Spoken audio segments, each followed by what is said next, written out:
In this lesson, we'll talk about code and figure out what that term actually means. We mentioned using computer code to write an algorithm. So what actually is code? Code is a way to convey useful information as symbols. Code is a set of symbols that have meaning if you know how to translate the symbols. Computer-readable code is called a program or software. But there are many other types of codes. Code is everywhere. For example, we have color codes when you come to a traffic light. There's a red, a yellow, and a green. And when you see red, you know how to interpret that as stop. So red would translate to stop. Morse code is another great example of code. This is a system that we have used for a long time and still use to send information over long distances using just sound or light. A short signal is a dot and a long signal is a dash. We can encode the entire alphabet using just short and long signals. If we go one step further, the actual letters of the alphabet are a type of code. Natural language is code. If I have something meaningful that I'd like to display to others, I would use language and the alphabet. So if I wanted to tell someone how to get to the store, I might say or write down, head straight for 10 miles. Then turn right, then head straight for 2 miles, and then turn left.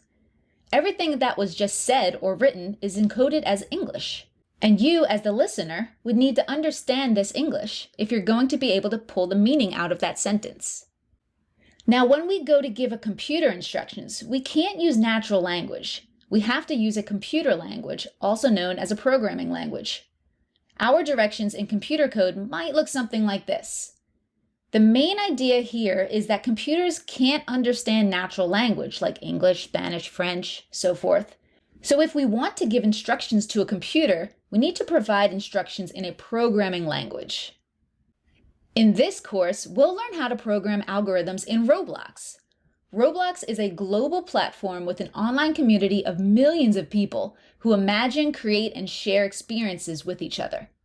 Members of the community can create programs for others to play. All of the experiences are created by the actual users. Roblox is made up of 2 different programs, Roblox Client and Roblox Studio. In this course, we'll use both of these programs. When you hear people use the term Roblox, they're usually referring to Roblox Client. Roblox Client is the online world where users get to play games together and enter a wide variety of experiences with other users from around the world. When using this program, the user just gets to play the games and enter experiences. You don't need to know how to code to use Roblox Client. Now, Roblox Studio is a different program. This is the software application where people can create and publish games and experiences. These creations will become available to users around the world. Roblox Studio is where we'll create these programs. All right, now it's your turn to go and explore some more.